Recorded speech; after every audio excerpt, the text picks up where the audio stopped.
가치 투자의 아버지 벤저민 그레이엄은 성장 전망이 확실하다고 해서 투자 수익도 확실한 것은 아니다. 전문가들조차 가장 유망한 산업에서 가장 유망한 기업을 선정해서 집중 투자할 방법은 없다 라고 말했습니다. 가치 투자라는 개념을 정립해서 워렌 버핏을 제자로 두었던 벤저민 그레이엄조차 투자 전망에 대해서 이렇게 확신할 수 없었기에 개별 투자자들은 재무, 회계, 주식시장에 대한 풍부한 지식보다 적절한 투자 기질을 갖추는 것이 성공적인 투자자로 성장하는데 더욱 큰 도움이 된다고 말했는데요.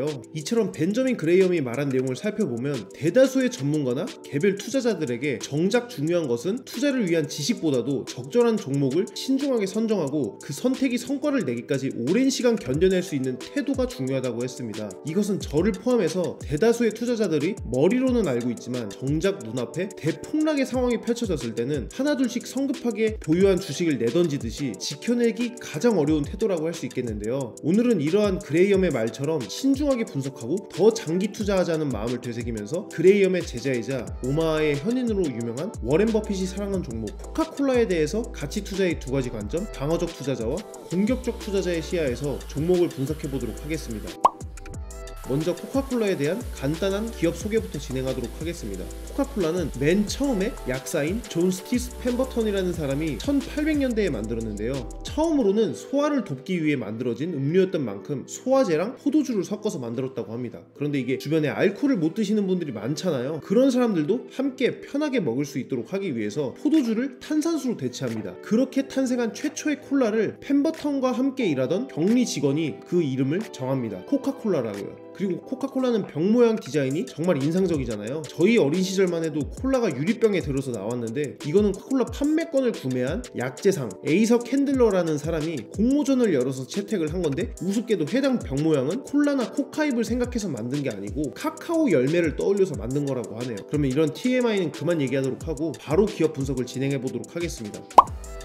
방어적 투자자 관점에서 코카콜라를 한번 분석해 보도록 하겠습니다. 방어적 투자는 늘상 말씀드렸듯이 총 7개의 기준으로 분석을 할 수 있습니다. 첫 번째, 먼저 충분한 규모입니다. 충분한 규모는 연간 매출 1억 달러 이상이라고 했지만 현대적인 기준을 적용하기 위해서 코카콜라와 동일한 업종에서의 매출을 한번 비교해 볼 거예요. 먼저 코카콜라의 최근 분기 매출은 약 110억 달러 규모입니다. 그렇다면 코카콜라가 속한 업종의 최근 분기 평균 매출은 얼마일까요? 약 33억 달러인 것을 알 수 있습니다. 따라서 첫 번째 조건인 충분한 규모라는 조건은 양호하게 충족한다는 것을 알 수 있습니다. 다음은 매우 건전한 재무 상태입니다. 매우 건전한 재무 상태는 유동 자산에서 유동 부채를 나눈 유동 비율이 200% 이상 장기 부채가 순 유동 자산 이하인 기업이라고 말을 했는데요. 여기 용어가 어려워서 잘 이해가 안 되시는 분들을 위해서 한번 설명을 해드리자면 유동 자산은 현금, 예금과 같이 바로 현금화할 수 있는 자산을 말하고 유동 부채는 쉽게 말해서 1년 내로 상환해야 하는 부채. 그러면 유동 비율이 200% 이상이라면 바로 현금화할 수 있는 돈이 빚지고 있는 돈보다 2배 더 많다는 뜻이니까 그만큼 재무 상태가 좋다는 의미입니다. 그리고 순유동자산은 기업이 당장 돈으로 바꿀 수 있는 모든 자산에서 빚을 다 제외한 거예요. 이게 장기부채, 즉 1년 넘게 빚으로 가지고 있어도 되는 금액보다 더 많다는 의미이기 때문에 이 기업이 아무리 힘든 상황에서 모든 자산을 다 현금화 하더라도 이 기업의 순 자산이 더 많다는 의미입니다. 그러니까 재무 상태가 아주 좋다는 걸 의미할 수 있겠어요. 현재 코카콜라의 유동 비율은 113%로 방어적 투자 기준은 충족하지 못하고 장기 부채는 약 354억, 순 유동 자산이 약 마이너스 440억 달러 규모인 것으로 나타났는데요. 따라서 매우 건전한 재무 상태라는 기준은 두 가지 모두 충족하지 못하는 것을 알 수 있겠습니다. 다음은 이익 안정성입니다. 이익의 안정성은 10년 동안 적자를 본 기간이 없어야 되는데요. 코카콜라는 2017년에 한 분기 적자를 기록한 적이 있지만 그래도 연 단위로 볼 경우에는 적자가 아닌 것을 알 수 있으므로 해당 기준은 충족하는 것을 알 수 있겠습니다. 네 번째 기준은 바로 배당의 지속성입니다. 이건 최근 20년 동안 배당을 꾸준하게 지급했어야 되는데요. 제공되는 자료 최대 기간이 10년치를 살펴보면 지난 10년간 꾸준하게 배당을 지급했음을 알 수 있겠습니다. 따라서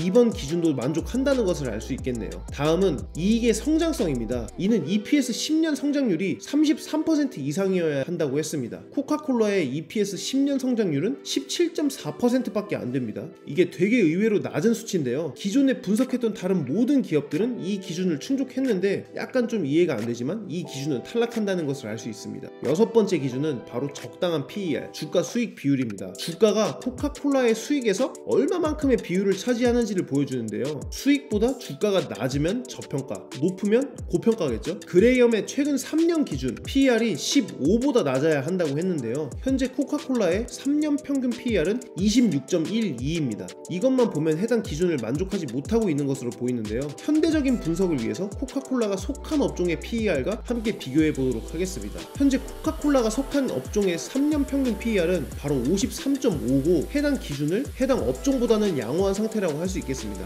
따라서 여섯 번째 기준은 반 정도만 충족하므로 0.5점을 줄 수 있겠어요. 마지막 기준은 적당한 PBR, 즉 주가 순 자산 비율이에요. 기업의 자산 대비 주가가 고평가되어 있는지 여부를 살피는 걸로 주가에서 기업의 순 자산을 나눈 값입니다. 따라서 해당 값이 낮으면 주가가 저평가, 높으면 고평가라고 할 수 있는데 그레이엄은 이 수치가 1.5보다 낮아야 한다고 했습니다. 현재 코카콜라의 PBR은 10.62라서 해당 기준을 충족시키지 못하는 동시에 코카콜라가 속한 업종의 PBR은 8.5예요. 그렇기 때문에 해당 업종보다도 PBR이 높기 때문에 완전히 충족시킨다고 보기가 어렵습니다. 이렇게 방어적 투자자의 관점에서 코카콜라를 살펴봤는데요. 총 7개의 기준 중에서 완전히 만족시키는 거는 3개, 반만 만족시키는 거는 1개, 완전히 만족시키지 못하는 거는 3개로 총 7점 만점에 3.5점인 것을 알 수 있습니다. 예상 외로 워렌 버핏이 사랑한 이 코카콜라의 점수가 생각보다 높지 않은 것이 약간 놀랍습니다. 공격적 투자자 관점에서 한번 살펴볼까요? 공격적 투자자는 총 5개의 기준을 가지고 투자 여부를 결정한다고 했는데요. 첫 번째, 먼저 재무 상태입니다. 공격적 투자자는 유동 비율이 150% 이상이면서 부채가 순 유동 자산의 110% 이하여야 한다고 했습니다. 코카콜라의 유동 자산에서 유동 부채를 나눈 값인 유동 비율이 113%고 순 유동 자산은 약 440억 달러, 부채는 약 360억 달러인 것을 알 수 있어요. 순 유동 자산 자체가 마이너스고 해당 기준은 만족시키지 못한다는 것을 알 수 있겠습니다. 두 번째 조건은 이익의 안정성으로 최근 5년 동안 적자를 본 기간이 없어야 한다고 했습니다. 코카콜라는 최근 5년 동안 적자를 본 기간이 딱 한 분기 있는데요. 그래도 연간으로 살펴보면 나머지 3개 분기에서 흑자를 보였기 때문에 이 기준은 충족시킨다는 것을 알 수 있습니다. 다음 조건은 배당 실적인데 최근에 배당을 지급했어야 한다고 했습니다. 코카콜라는 꾸준하게 정기적으로 배당을 지급하는 기업으로도 굉장히 유명한데 그렇기 때문에 이번 조건은 충족한다는 것을 알 수 있네요. 네 번째 조건은 바로 이익의 성장률입니다.